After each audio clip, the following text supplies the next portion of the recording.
Hi, my name is Kezaro Kopiru. I was born and brought up from this place, Konoma. My name is Pelenino. My name is Keviki Pierre. I'm Mr. Huzomeru. I am Peno. I'm Nikatu Iralu. My village is Konoma. Konoma is the first green village in India, and it is situated 20 kilometers west of the capital city Kohima. So Konoma was a warrior village in the 19th century, and Konoma fought against the Britishers. So roughly from 1830 till 1880, that was when the third battle of Konoma was fought here with the Britishers, and Konoma fell into the hands of the British. And Konoma is a place to see history, nature and culture. In the 1990s, the people of Konoma, the community, we did massive logging. We were cutting down all the trees to make money. And this realization came upon some of our elders, and they realized that if we continue with this trend of exploiting our resources, which is at the expense of our future generations, they would be left with nothing to see.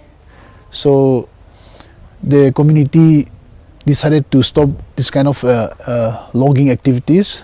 When I grew up, the experience of the Second World War blasting Kohima and this area to just destroyed everything made a deep impression on me, and I felt that our crisis, Naga people's search for their future, from their history of the past to the future. As even a small boy, I felt that we face a very uncertain future. And so that worry took me through school and college. And then I ran in Madras University in South India in the early 50s. The idea that any man who is prepared to change his life, to do what needs to be done, he can play a part to build peace in the world.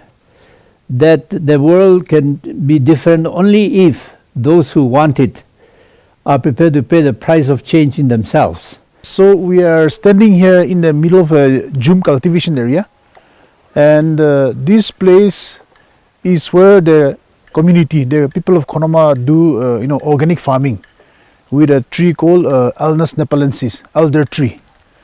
And the unique thing about this tree is it has nitrogen fixation, so it always regenerates the soil. And we also call it the friends of the farmers. And you can see the pollard elder trees behind me. These are few decades old, but the soil beneath never loses fertility. And what we do is we clear these fields and we cultivate for 2 years, and after 2 years we will shift to another location. So we will do 2 years there again.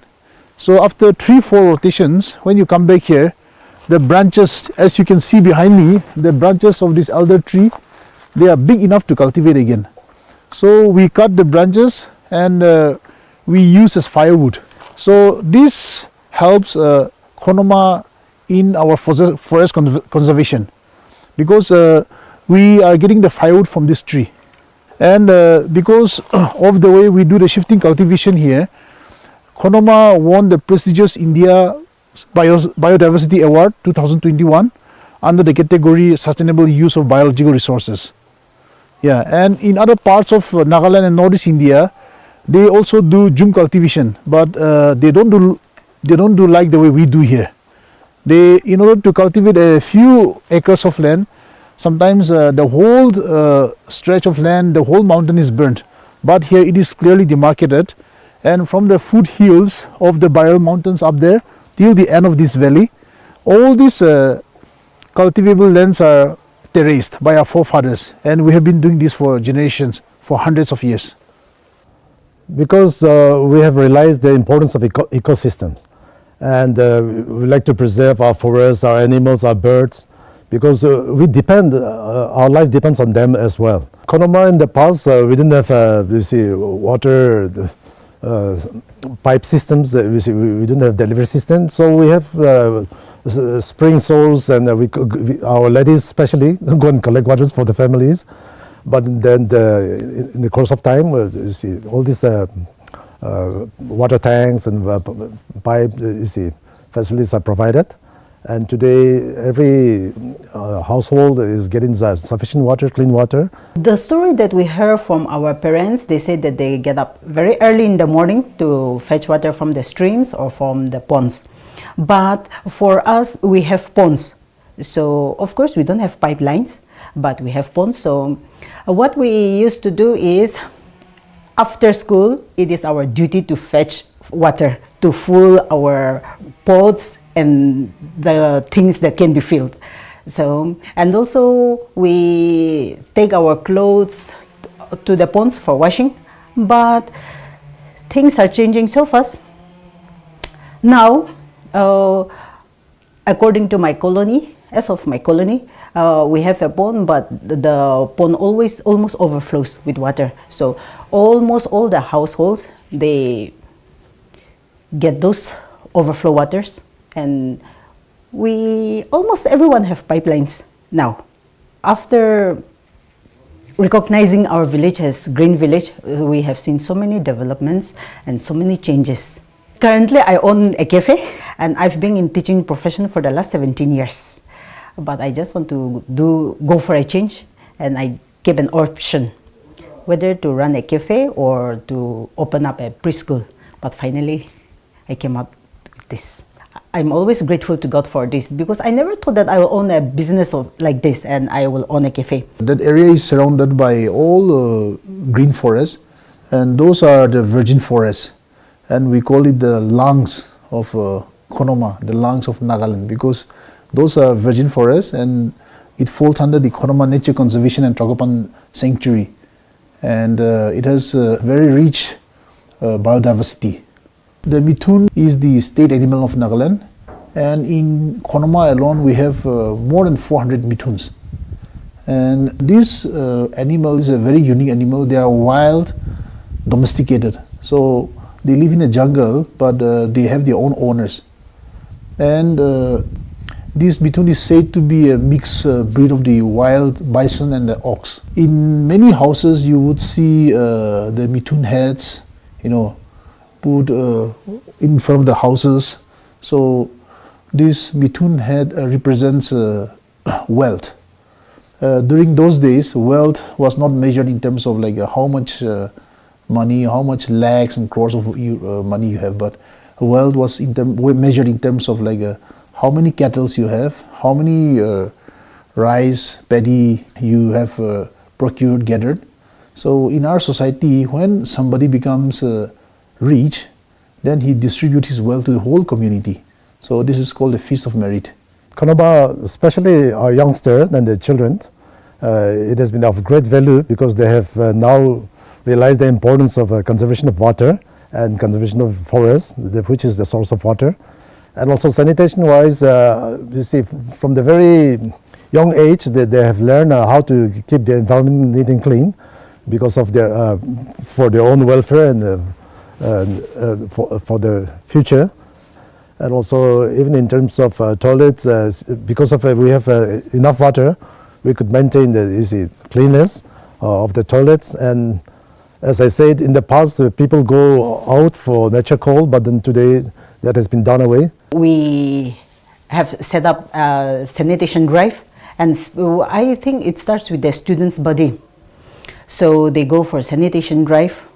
So far they are going for once in a month, but that is a very good thing because we already imparted in the children, so they don't want to waste things here and there, if not in the dustbins.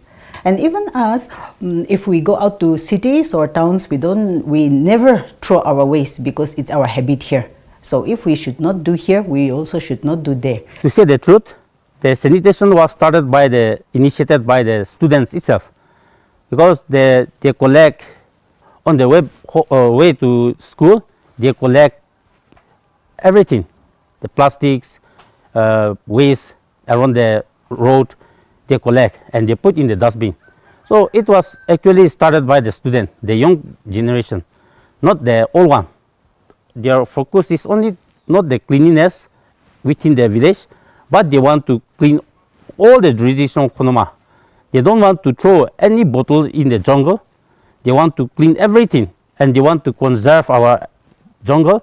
They want to conserve our animals.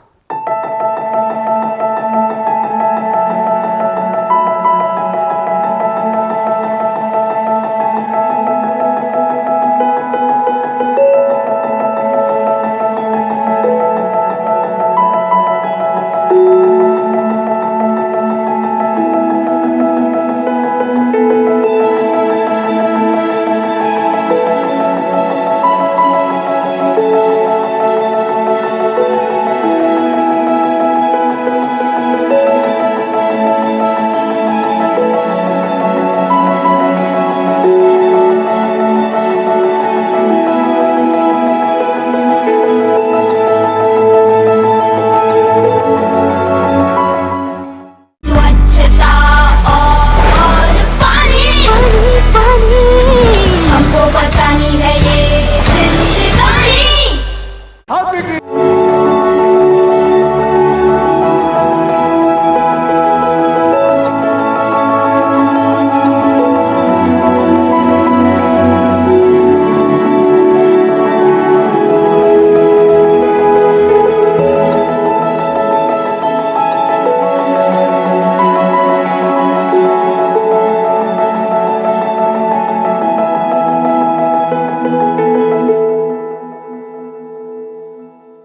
I am an ethical good governance trainer. So I do trainings for government officials, for young people, for youth leaders across India and also to different parts of the world. So basically I interact mostly with young people on the basis of how to build this world a better place. So my training focuses on four principles. Basically, we talk about absolute honesty, absolute purity, absolute unselfishness, and absolute love. And I think these are four important things which are very, very important for rebuilding a new world. We are losing our ethical basis and losing what makes the person who we are should be. And these are four principles. I should say that these are four guiding principles for me that are making the person who I am. We also talk about on sustainability and on climate change. And that's one of my focus area also. One thing that really attracts me to my village, Konoma, is the biodiversity. When I go to the village in Konoma, I hear the sounds of the birds and then I see the beautiful greeneries, which really encourages me to go often to my village. Yeah, and I think I'm carrying something which Konoma has given inside me is to be clean, not only to do with my environment, but also to my thinking. I think that's what Konoma has gifted me to the person who I am today. Okay, so the monolith we can see here is erected by the Naga Students Federation. So this erecting of stones, monoliths, is very prominent in our society, especially in the Angami Naga society. And we erect monoliths for two main reasons. One is to mark an occasion or festival. If you go out of the village or even within the village, you will find huge houses, sitting places, and engravings, written on the side of the sitting places or houses. There you'll find that all these are constructed by some age group, and they construct this and they give to the community. Yeah, so our society is such that when a boy or a girl attains the age of puberty, they will be enrolled in an age group, and these age groups are very competitive, very emulative, and the whole idea is to contribute to the community. So in the evening, we saw one age group, on their attires, the boys with their headgears, the ladies on their traditional shawls and all. So we basically do those kind of cultural activities once during this time, Sekrini festival, which falls in the month of February, and also in the month of May, that is the plantation festival. So that is a very happening time. I think as I look back, if I may say so, as I look back, I feel the human relationships, the quality of the human beings, their goodwill, their understanding one another, and their desire for one another to grow together is the most important, shall we say, the ecosystem, human ecosystem, moral and spiritual ecosystem, mental, spiritual ecosystem. Without that being developed, I'm afraid forests and animals have no chance. I think that is our message, our learning. And I think this is what we having found that little beginning and having achieved something very small but very real, which we rejoice in. We feel that we have to, there's a long road ahead of us, because it has to become the responsibility of every individual, not just a named body who will do it. Since we have sufficient water, now even government of Nagaland, they would like to draw water from our land, from our village, especially for Kohima. Kohima is now considered as a smart city, but without water, it will not be as very smart enough. So we have decided that since water is a free gift from God, nature, and then we'd like to share with the people of Kohima. And in order to come about with this kind of sense of conserving waters and sanitations, I believe we have to have a vision for ourselves, vision for our society, vision for our future, and we have to do a lot of deliberations and discussion with the community. Then only they can subscribe to the vision that has been shared, and that's how I think we can bring about any change in our society. We all know that now it's a global village. We know each other. So I want to tell the viewers to live peacefully, to love each other, because we are humanity. If we want to show our humanity, our instinct as humanity, then that is love. So we must love each other. I would say, as a young Konomian, I will not keep whatever I'm learning from my ancestors, whatever I'm learning from my elders, to keep it to myself. But I would rather share it with the others. The importance of environment, the importance of conserving forests, the importance of not shooting animals, the importance of keeping your village clean. I think these are the message that I would love to take it across wherever I go. And I think this is the message that I would like every tourist that come to my village, any visitor that come to my village, to take back those messages with them wherever they go. So then the true meaning, the true essence of what the Green Village will go across to the world.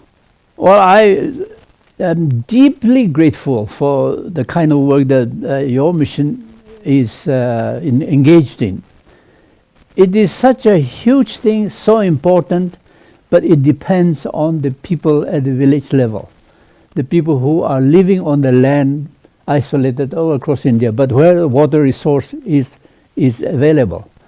But they will quickly disappear if the people are at the land level will not be responsible. And so I really admire you people. At the same time, those who we are going to help, unless they help themselves, I'm afraid we will see something that is of the diminishing returns kind, and at the end frustrated that nothing has happened. But that will be because we have not dealt with the beginnings of wrongs in our lives. For the future of Konoma, I would like to encourage the upcoming generation and the youngsters to be very hardworking and bring laurels and carry on the legacy of the Konoma people who have done a lot for this village.